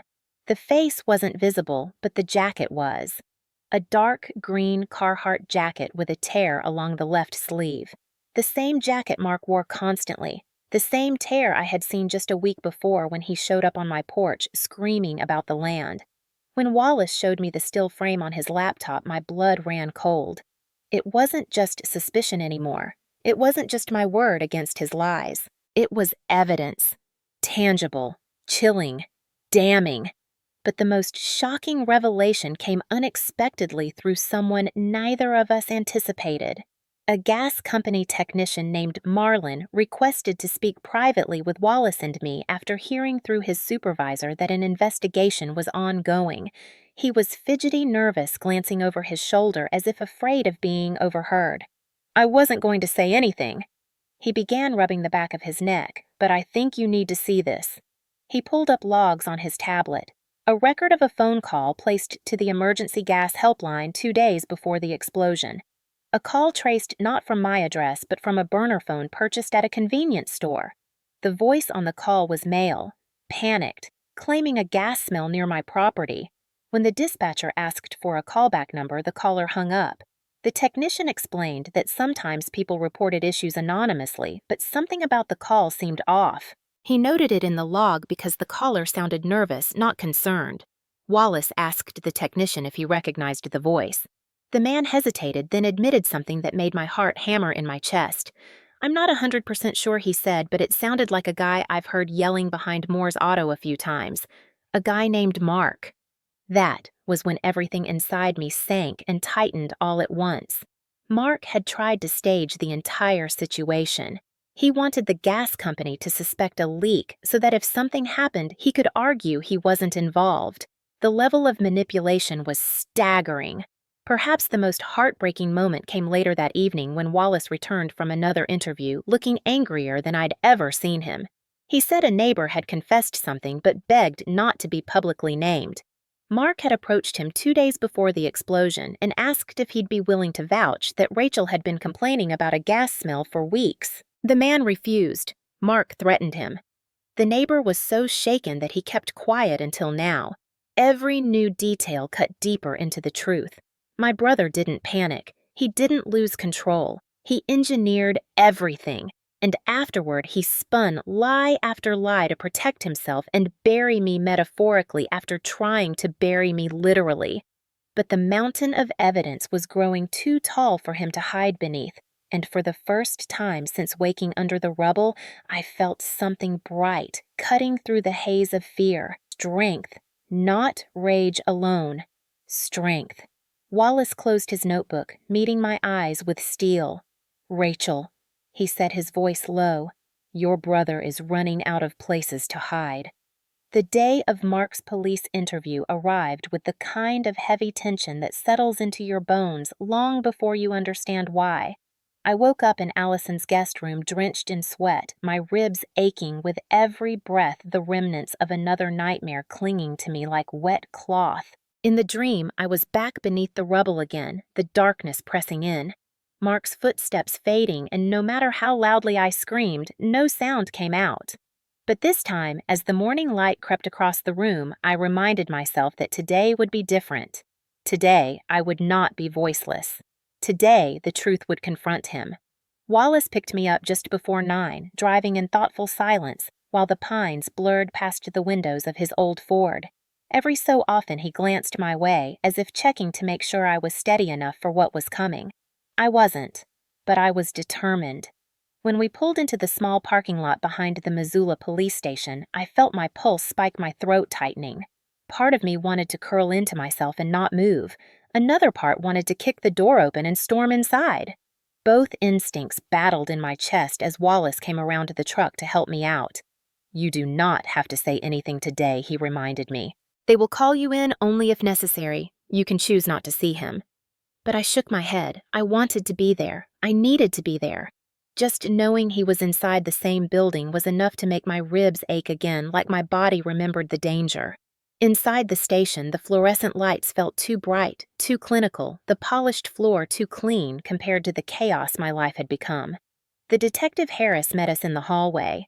His expression was unreadable, but the tension in his shoulders told me he knew what today meant. "We have him in interview room 2, he said. "He came in voluntarily, but his lawyer is with him." Lawyer. The word tasted like bitterness in my mouth. Of course Mark had hired someone. Of course he was trying to spin this like he always did, and yet a small part of me felt an awful trembling relief that he was here, that he hadn't fled, that we were finally bringing the truth into a room he couldn't walk away from. Harris led Wallace and me to a small observation area separated from the interview room by one-way glass. My legs trembled, but I managed to stand, leaning heavily on the counter as I peered inside. And there he was. Mark sat at the metal table, one ankle resting casually on his knee, leaning back as if this were a casual conversation rather than an attempt to clear his name of attempted murder. He looked tired but not broken, annoyed but not frightened, and that annoyed me more than anything. His lawyer, a slick-looking man in a gray suit, leaned close to whisper something to him. Mark smirked. My hands curled into tight fists. When Harris entered the room, he offered no small talk, no gentle transition. He pressed the record button, and began. "This interview is with Mark Moore regarding the residential explosion at the home of Rachel Moore." The lawyer immediately stepped in. "My client is here voluntarily and will not answer questions that imply wrongdoing without evidence." Harris's calm expression didn't waver. "We have evidence." That sentence sent a cold thrill down my spine. I watched Mark's foot lower slowly to the floor. What kind of evidence, he asked, trying and failing to sound unfazed. Harris opened a folder. "Several witnesses place you near the property hours before the explosion." Mark scoffed. "I drive by that area all the time. It's a public road." "My house blew up," I whispered under my breath, my pulse roaring in my ears. "He drove by all the time, not at 1:47 in the morning. And not twice before and after the blast." Wallace wrote something down silently. Harris continued. "We also have dashcam and trail cam footage of a person matching your build wearing a jacket identical to yours near the gas junction on the property less than 15 minutes before the explosion." That made Mark shift, only slightly but noticeably. His lawyer cut in again. "Circumstantial." Harris ignored him. A technician from the gas company confirmed the line was cut with a tool. "Not worn, not cracked. Cut." "And you purchased a pipe cutter that week." Mark's jaw tightened. "It's a free country," he muttered. "I can buy tools." "Yes," Harris said calmly, "and you can also destroy them." He slid a photo across the table. My breath caught when I saw it through the glass. The tool they found in Mark's truck. The residue. The partial gas compound trace, the attempt to wipe it clean. Mark stared at the photo for a long moment, too still, too calculating. Then he leaned back. "That proves nothing," he said, and for the first time I heard fear slipping beneath the surface of his voice. His lawyer reached for the folder as if trying to regain control. However, Harris wasn't finished. "We also have witness statements from the bar. Individuals who heard you talking about your sister, and about her house." Mark jerked upright. "People talk. People lie. People misunderstand." Then Harris delivered the blow that made my heart slam against my ribs. Rachel regained consciousness under the rubble. "She identified you. She said your name." The silence that followed was suffocating. Mark's face drained of color. For the first time in my life, I saw something I never expected to see on him. Fear. Pure, unfiltered fear. His lawyer immediately leaned forward. "My client has no comment at this time. This interview is over." Mark shot up from the chair, pacing, running a hand through his hair. He looked toward the mirror, toward me, unaware that I stood just feet away. His face twisted with rage and disbelief, and he slammed his hand onto the metal table so hard the recording device shook. She is lying. She always lies. She wants the land. She wants everything. Wallace placed a steady hand on my shoulder. His reaction tells you everything you need to know, he murmured. I swallowed hard. I should have felt relief, vindication, triumph. But instead, I felt something raw and hollow. The boy I grew up with, the brother I once defended, the man who decided I was worth killing. Harris stepped into the observation room moments later. That went as expected, he said. The evidence is strong, and his reaction did not help him. We will move forward. Charges will be discussed with the district attorney. My legs weakened in a rush, not from fear, from relief so powerful it almost knocked me over. It was happening. Justice was beginning. When we walked out of the station into the cool midday air, I felt something inside me shift.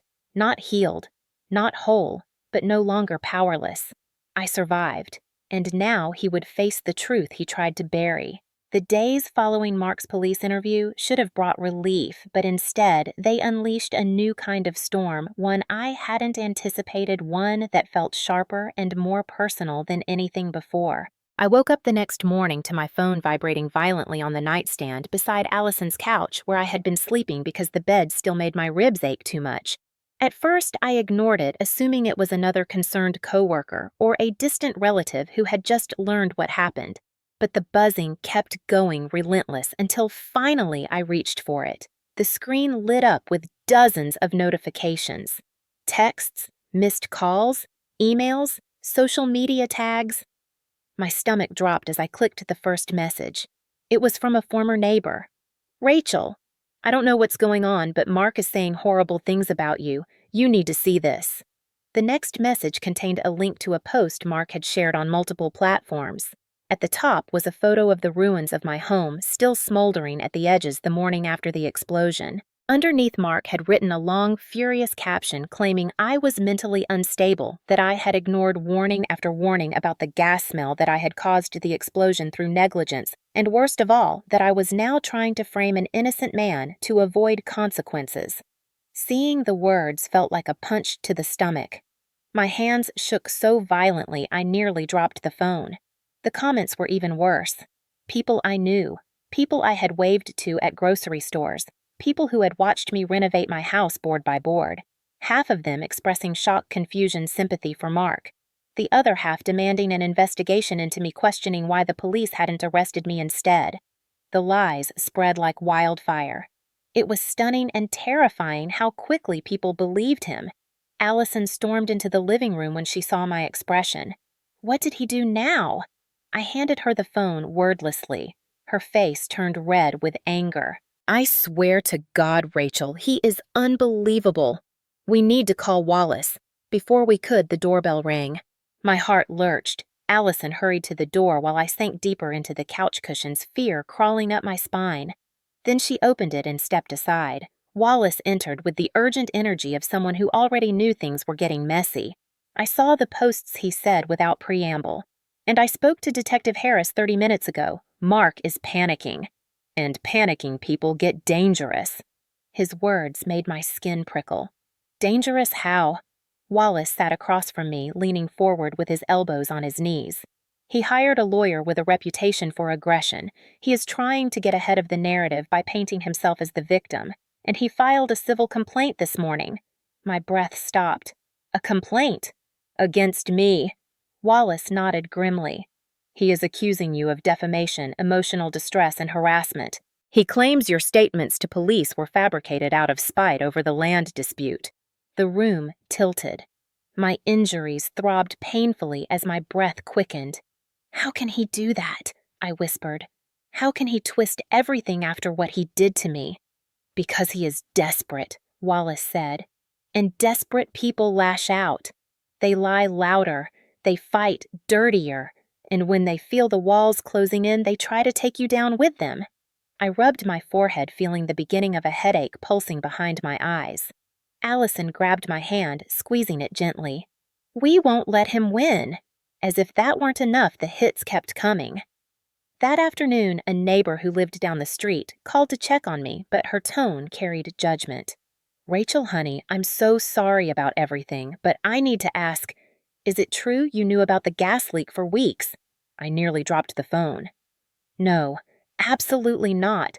I only noticed a smell the night before." I called for help immediately. There was silence on the line, the kind that told me she wasn't sure she believed me. "Well," Mark said. I hung up before she could finish. My hands trembled so much I had to brace myself on the wall just to stay upright. "Why does everyone believe him?" Allison's voice was sharp with fury. "Because he got to them first, and because chaos confuses people," Wallace replied. "But we are not done. The truth is on our side, and truth leaves a trail." He opened his notebook again, flipping to a section marked with fresh tabs. "There is something else you both need to know. Mark approached one of your neighbors yesterday afternoon, offered him money to testify that you had been careless with your house repairs for months. The neighbor refused, but he was scared enough to call me." My jaw clenched. "He is trying to buy witnesses now." Wallace nodded. "And threaten them. Another neighbor says Mark implied something bad could happen if he didn't cooperate." Allison stood up, pacing the room. "This is insane. He should be locked up already. Why is he still out there making threats?" "Because the legal system requires evidence, not instinct," Wallace said carefully. "And we are collecting that evidence." But he was right. Every new move Mark made showed his fear, his desperation, his spiraling loss of control. And yet beneath the anger and fear, something else simmered inside me. Determination. He wanted me to fold, to hide, to break, to become the frightened little sister he could silence with a threat or a glare. But he underestimated the effect of survival. He underestimated what happens when someone who has lost everything realizes they have nothing left to fear. By the time evening rolled in, casting long shadows across Allison's apartment, I felt the weight of the day settling into my bones. I sat at the dining table staring at the evidence we had gathered so far. The receipts, the video stills, the statements, the timeline. Each piece was a step closer to exposing him. Then my phone buzzed again. A new text. Unknown number. I clicked it before thinking. The message was short. Cold. Venomous. "You should have stayed buried." My entire body turned to ice. Allison grabbed the phone from my hand, her face going pale as she read it. Wallace took it next, his jaw tightening like granite. "He is unraveling," he said. "And that is good, because unraveling people make mistakes." I swallowed hard, my hands trembling uncontrollably. "He knows I am fighting back. He knows he is losing control." Wallace nodded. "And he is terrified." "Good. Let him be." That night, I lay awake staring at the ceiling. The text burned into my mind like a scar. He wanted to scare me into silence, but all he had done was push me further into clarity. He struck back today, hard, but tomorrow we would strike harder, because now it was no longer about proving my innocence. It was about proving his guilt, and I was done running from him. The morning the truth finally began cracking through Mark's lies started quietly with a gray sky hanging low over the Bitterroot Valley and the taste of last night's fear still sharp on my tongue. I barely slept after receiving that text telling me I should have stayed buried. Every time I closed my eyes, I saw the rubble pressing in the sliver of moonlight and Mark's boots turning away from me. My ribs throbbed in dull waves, my leg ached, and exhaustion clung to me like a second skin, but something inside me had shifted overnight. The terror hadn't vanished, but it had hardened into something sharper. Resolve. I would not let him intimidate me back into silence. Wallace arrived early, coffee in hand, his expression taut with urgency. "We have movement," he said the moment Allison let him in. The district attorney reviewed the evidence we submitted. "They're considering charges." My heart stumbled in my chest. Considering was not the same as acting, but it was more hope than I'd had in weeks. Before I could ask more, Wallace continued, a new edge in his voice. "And we have something else. Something big." I straightened instinctively, bracing myself. Wallace set his notebook on the table, flipping it open to a page marked with a fresh red tab. Late last night, a man contacted me. Someone who knows Mark. Someone who heard him brag about you. My mouth went dry. Who? Wallace shook his head. He wants to stay anonymous until police secure his formal statement. But he gave me enough to understand the situation very clearly. He leaned forward. The man said Mark told a group at a bonfire last month that he was sick of Rachel thinking she could outrun him and that once the house is handled, she'll understand. The phrase chilled me to the bone. Once the house is handled. It wasn't a slip of the tongue. It wasn't drunken nonsense. It was intent, premeditation, planning. Wallace let the words hang heavy in the air, and then he added quietly, and he said. Mark laughed after saying it. A shudder rippled through me, not from fear, but from the cold recognition of who Mark truly was, not just angry or unstable, but calculated, hateful, and disturbingly proud of what he'd tried to do. Before I could process it, Wallace's phone buzzed. He checked it, nodded once, then glanced at me. Harris wants us at the station. Now. The drive there felt surreal, as if I were floating somewhere outside my own body. The town rolled past the windows. Gas stations, diners, snow-dusted roofs, all looking deceptively normal, unaware that the truth of an attempted murder was about to surface within their quiet streets. When we arrived, Harris met us with an urgency I hadn't seen on him before. He ushered us into a small briefing room and shut the door behind us. We got new footage, he began. Better footage. My pulse spiked. Harris turned his laptop toward us and hit play. At first, the screen showed only darkness, then a faint infrared glow from a night vision camera positioned behind the farm supply store a quarter-mile from my property. The timestamp matched the night of the explosion. A figure appeared in the frame, partially obscured by trees, crouching near the gas junction, again, this time from a different angle. The camera zoomed, automatically sharpening the image. The jacket, the posture, the boots, the face. It wasn't perfect, but it was enough. Enough to erase doubt. Enough to silence lies. Enough to show the truth plainly. It was Mark. I felt air rush out of my lungs so suddenly I swayed. Wallace steadied me with one hand on my arm. Harris clicked to the next image, still shots enhanced digitally. The jawline was visible. The profile. The distinctive scar above his eyebrow from a childhood bike crash. Then, Harris spoke the words I'd been waiting for, dreading and needing all at once. This is sufficient for probable cause. We're recommending charges to the DA for attempted murder and first-degree arson. My vision blurred, not with fear, but with the overwhelming relief of being believed. Truly believed. Not questioned, not doubted, not pitied. Believed. Before the relief could settle, Harris continued, his voice dipping into something sharper. There is more. A neighbor came forward early this morning. He says Mark pressured him to lie. He has voicemail recordings. My skin prickled. Voicemail. Proof not just of wrongdoing, but of intimidation. Harris played one. Mark's voice filled the room, rough, impatient, edged with menace. Just say you heard her talking about the leak, he growled. That's all you have to do. Don't make this complicated. Another voicemail followed. You think this won't come back to you if you don't help? You think you're safe. People forget who lives closest. My stomach tightened at the threat, at how willing he was to drag others into his violence. Harris paused the audio. That neighbor is here now giving a sworn statement. The DA is finalizing the warrant. Wallace exhaled slowly. It's happening then. Harris nodded. He will be arrested today. The words crashed over me like a tidal wave. After everything, the lies, the threats, the gaslighting, the online attacks today, the truth would finally rise above the wreckage. A knock sounded at the door, and another officer stepped in. The judge approved the warrant. We're going in. Harris turned to me with an expression that softened just slightly. You do not have to see this next part, but you can stay if you want. I didn't hesitate. No, I want to be here. I want to know.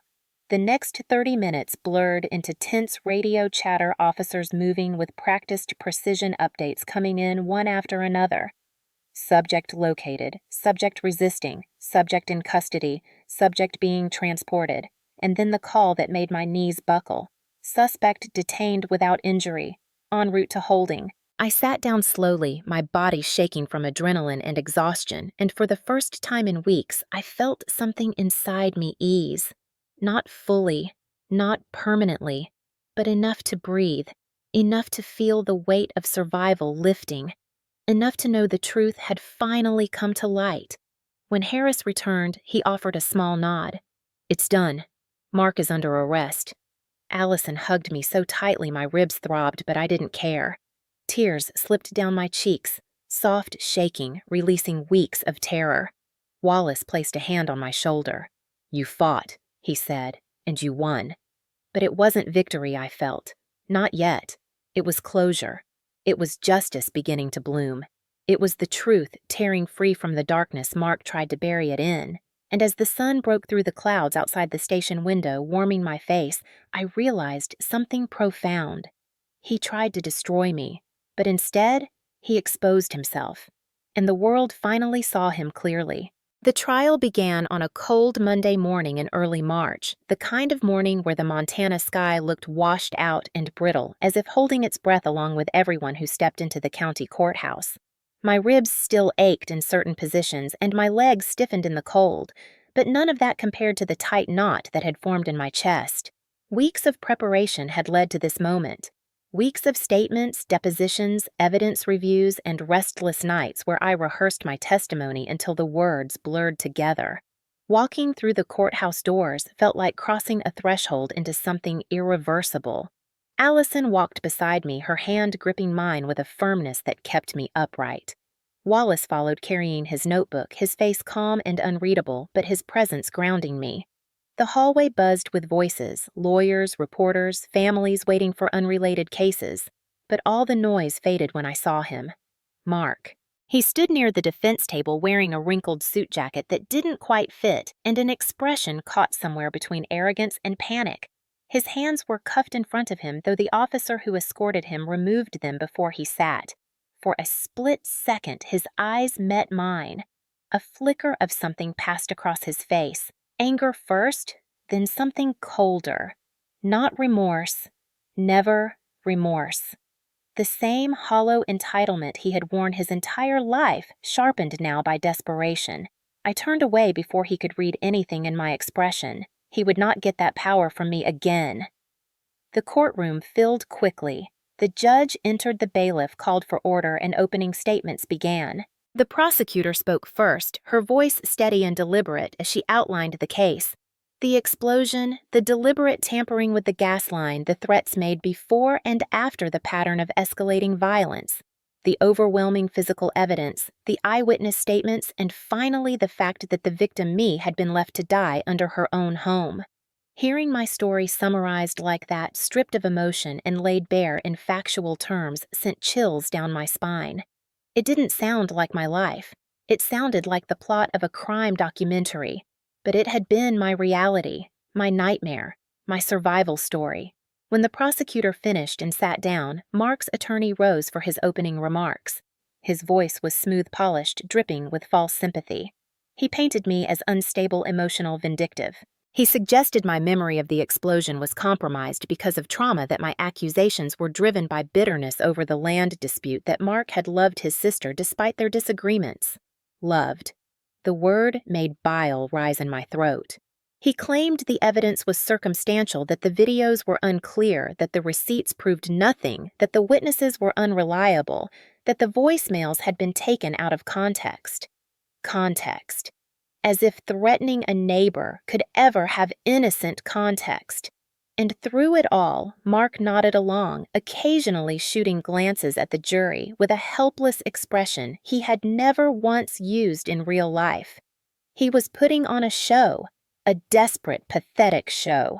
The state began calling witnesses. First were the firefighters who pulled me from the rubble. They described the scene, the collapsed structure, the condition they found me in. Hearing them recount how close I came to dying made the air feel too thin to breathe. Then came the gas company technician who testified about the cut line. Clean, deliberate, mechanical. Not an accident. The jury listened closely, expressions tightening with every word. then the neighbor with the dash cam footage, then the hunter whose trail cam caught Mark near the junction, then the bartender who heard his drunken rants, then the neighbor who brought in the threatening voicemails. Each witness added another thread, each thread stitching tighter the truth of what had happened. Mark's attorney objected, often interrupting whenever the testimony grew too damning, but the judge overruled him more often than not. Still, each objection chipped away at my nerves.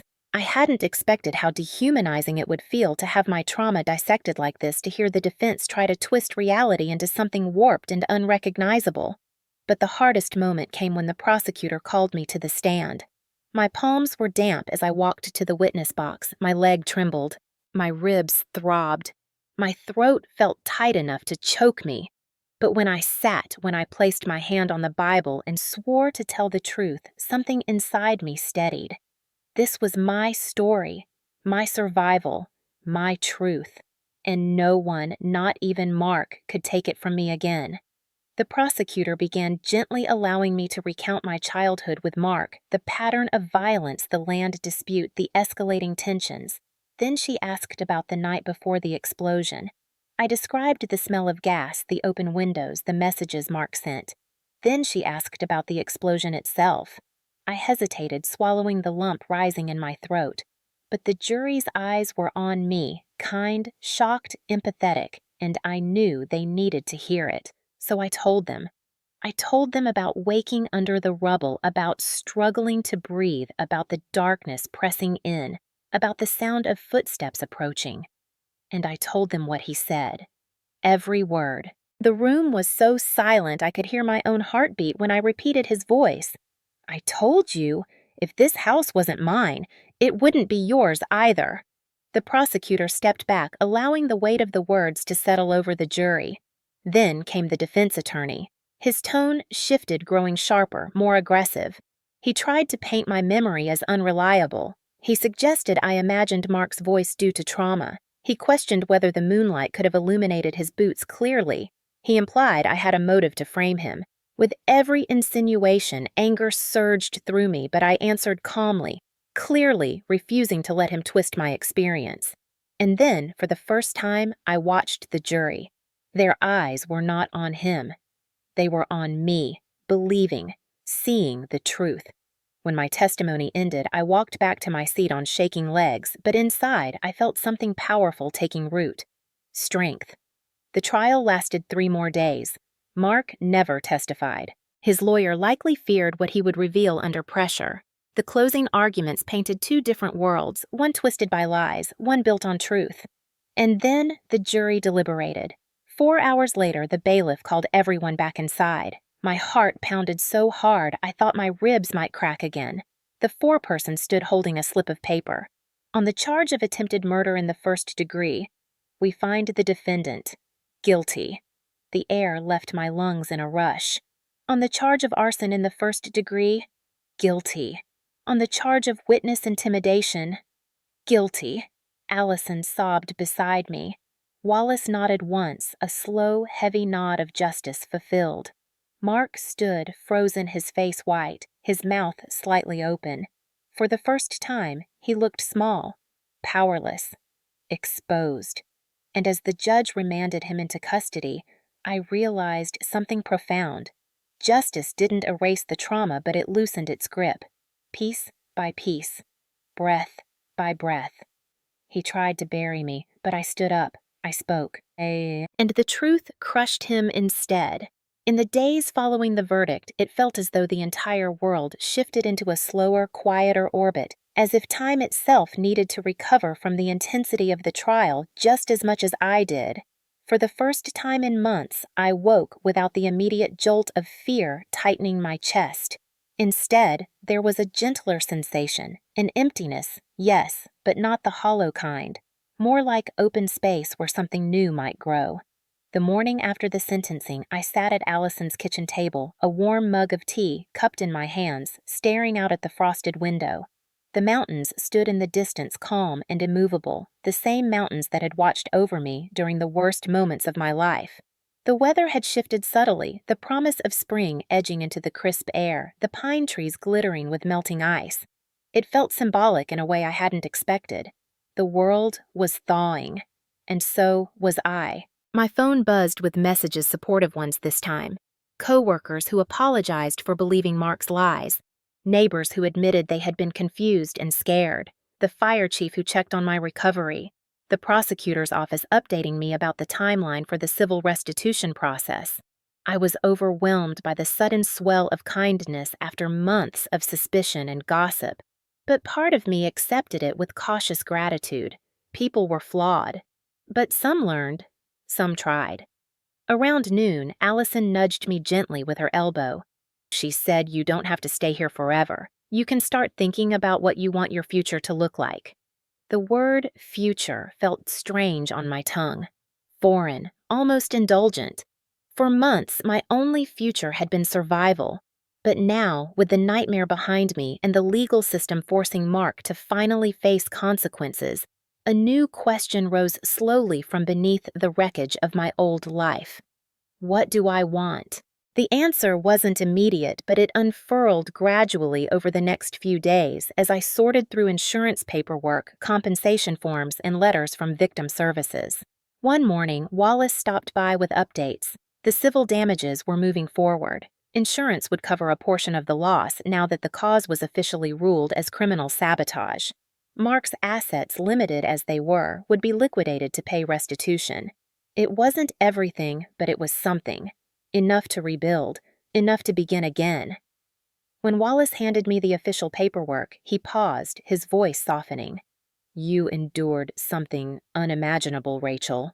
But you didn't let it break you. You fought back. You survived." His words settled deep inside me. They didn't heal everything, but they reminded me of something I had forgotten. My strength wasn't born the day of the explosion. It had always been there, quiet, persistent, growing through every hardship I'd endured long before the night Mark tried to erase me. With the settlement confirmed, I visited the site of my old house for the first time since the explosion. Allison insisted on driving. I wasn't sure what I expected to feel when we turned down the dirt road leading to the property. My breath caught when I saw the flattened outline of what used to be my kitchen. The charred foundation, the snapped beams, the remnants of my life scattered like forgotten pages of a burned book. I stepped out of the car slowly, my legs trembling as memories crashed over me. The smell of smoke that lingered for weeks, the crushed boards that once held my photographs, the spot where I lay, pinned, unsure if I would ever see daylight again. For a moment, grief pressed into me so hard I thought I might collapse. But then something remarkable happened. The wind shifted, brushing warm air against my face. A hawk screeched overhead, soaring freely across the open sky. And standing there, I realized that while the house was gone, I wasn't. I was still here, breathing, healing, alive. And in that realization, grief loosened its grip just enough for something else to take root: determination. I turned to Allison, surprise steadying my voice. "I want to rebuild here. Not somewhere else. Not a new start in a new place. Right here. This land was mine. This dream had been mine. And Mark had tried to destroy it, not just the structure, but the hope it represented. Rebuilding wasn't just about construction. It was reclaiming my story." Over the next several weeks, the process began. Architects visited the site, walking the land, with me sketching new plans. Insurance agents called. Contractors arrived to evaluate the ground. Each step forward felt like a small victory, each form signed like a declaration that I would not let trauma define the end of my narrative. Slowly, the new design took shape: a single-level home with reinforced foundations, wide windows to let in the Montana sunrise, an open kitchen where I could eventually host friends, a quiet reading nook overlooking the mountains, and a walk-in pantry I had always dreamed of. A home not just rebuilt, but reborn. While construction plans moved forward, my emotional healing followed its own unpredictable timeline. Therapy sessions helped unravel the knots of fear that still tightened in unexpected moments. Nightmares lessened slowly. Sometimes I still woke with a gasp, feeling the phantom pressure of debris on my ribs. But each time I opened my eyes to real light instead of imagined darkness, the fear loosened. One evening, while sorting through a donation box, I found a photo of Mark and me as children. We were standing in our parents' backyard, smiling with snow piled on our shoulders. I stared at it for a long time. I didn't cry. I didn't rage. I just felt a heavy, complicated sadness for the brother he chose not to be. But then I set the photo aside. Not out of hatred, but acceptance. He no longer had power over me. As the weeks passed, something unexpected happened. The community that once whispered behind my back began reaching out. Neighbors brought meals. The Pecks left flowers on Allison's porch for me. The firefighter who pulled me out of the rubble invited me to a local recovery support group. I didn't attend at first, but eventually curiosity led me through the door. Listening to others share their stories of loss, fear, resilience brought a sense of connection I hadn't realized I craved. Healing wasn't linear, but it was happening, day by day, brick by brick. At the end of April, I stood again on my property as the construction crew prepared to break ground for the new foundation. The sun dipped behind the mountains, casting the entire space in warm gold. I inhaled deeply, a steady breath that didn't ache the way it once had. This time, when I imagined my future, it wasn't shrouded in fear. It was open, bright, possible.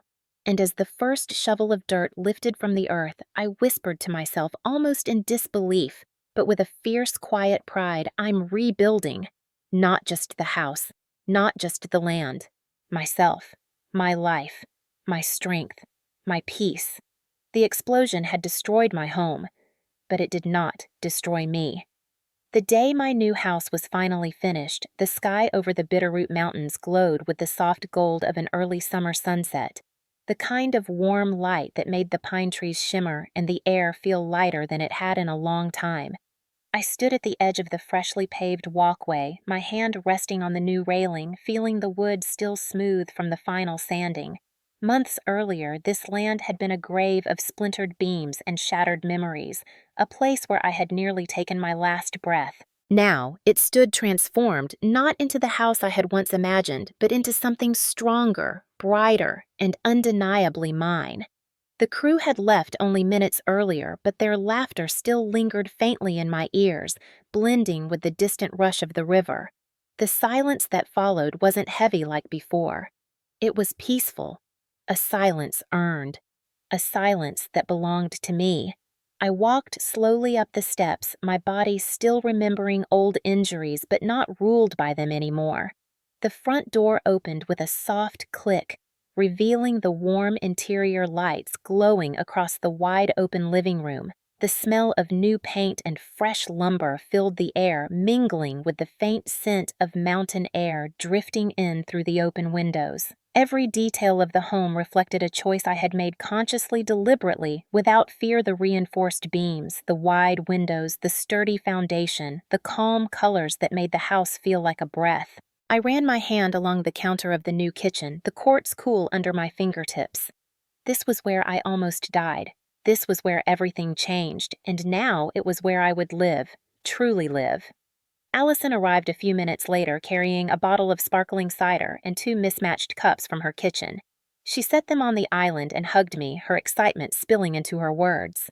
"You did it. You actually did it." I smiled, a real smile, one that didn't wobble or hide pain. I did.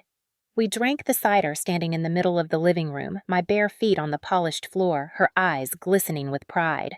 For a moment, I imagined what my mother would have said if she were here, how she might have walked through each room pointing out her favorite details, how she might have cried seeing the strength I had found. I imagined what my life could have been if Mark had been a brother instead of a danger. But just as quickly as the thoughts came, I let them drift away. Some doors were better left closed. After Allison left, I stepped outside again, standing on the porch as the light began to fade. The mountains turned purple at their edges. The air cooled. A gentle breeze rustled through the tall grass, carrying the scent of wildflowers. I wrapped my arms around myself, not from cold, but from awe. So much had been taken from me. So much had been broken. And yet here I was, alive, standing on ground that once threatened to bury me. I thought back to the title of my own story, the one I hadn't realized I was living until it unfolded piece by piece. My brother destroyed my dream house. I was buried alive in the rubble. And then the words formed slowly rising from a place deeper than memory, deeper than pain. I rebuilt. I rose. I refused to disappear. I chose myself.